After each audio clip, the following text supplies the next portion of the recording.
Aylananing 120 gradus yoyning uchlaridan urinmalar o'tkazilgan hamda shu urinmalar va berilgan yoy bilan chegaralangan shaklga aylana chizilgan.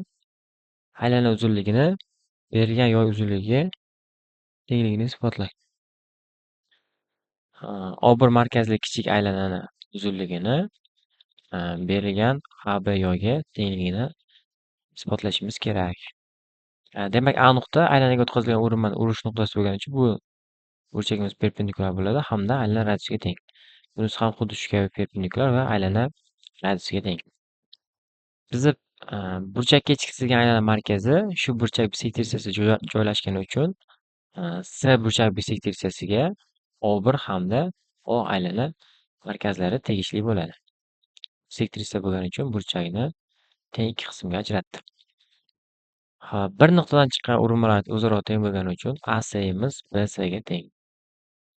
Natijada uchburchak OAS uchburchagimiz teng bo'lyapti uchburchak BOSga. Chunki uchta tomoni va ikkita burchagi teng bo'lgani uchun uchburchaklar o'zaro teng bo'ladi.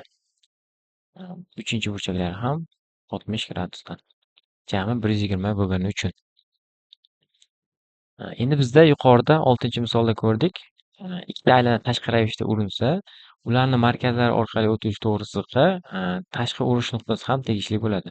Ya'ni O1 va O markazli aylanalar tashqi ravishda urish nuqtasi P bo'lsa, shu urish nuqtasi S burchak bisektrissasiga ham tegishli bo'ladi. Sababi O1 nuqta ham O nuqta ham shu S burchak bisektrissasiga tegishli bo'lgani uchun biz yuqorida 6-misolda buni isbotini ko'rdik. Xo'p, endi birinchisi uchburchak OASdan to'g'ri burchakli uchburchak bo'lgani uchun 30 gradusga qarshi katet. Ya'ni bu yerda bitta burchagi 90 gradus, bitta burchagi 60 gradus bo'lsa, alfamiz qiymati 30 gradusga teng. 30 gradusga qarshi katet gipotenzani yarmiga teng. Olsa gipotenzamiz ikkita katta aylana radiusiga teng. Kichik aylana markazidan ham aylana urish nuqtasiga radius tushirsak, bu ham perpendikulyar bo'lib, kichkina aylana radiusiga teng. Kichik to'g'ri burchakli uchburchakda ham 30 gradusga qarshi katet gipotenuzani yarmiga teng. O1 sayimiz ham ikkita kichkina radiusga teng. Bu yergacha bo'lgan masofa ikkita kichkina aylana radiusiga teng. Bu yergacha aylana radiusi, bu yergacha katta aylana radiusiga teng. Jamini qo'shadigan bo'lsak, OS masofamiz dastlab ikkita radiusga teng edi. Bu ham katta aylana radiusi, kichkina aylana radiusi va ikkita kichkina aylana radiusiga teng.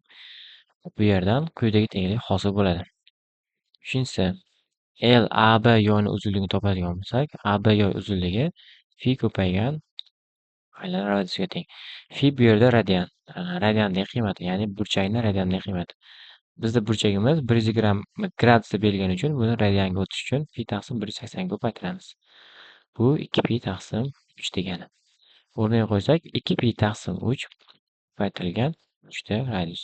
Radius o'zaro qisqarib ketadigan bo'lsa 2pi r. Bu ham kichkina O1 markazli aylana uzunligiga teng.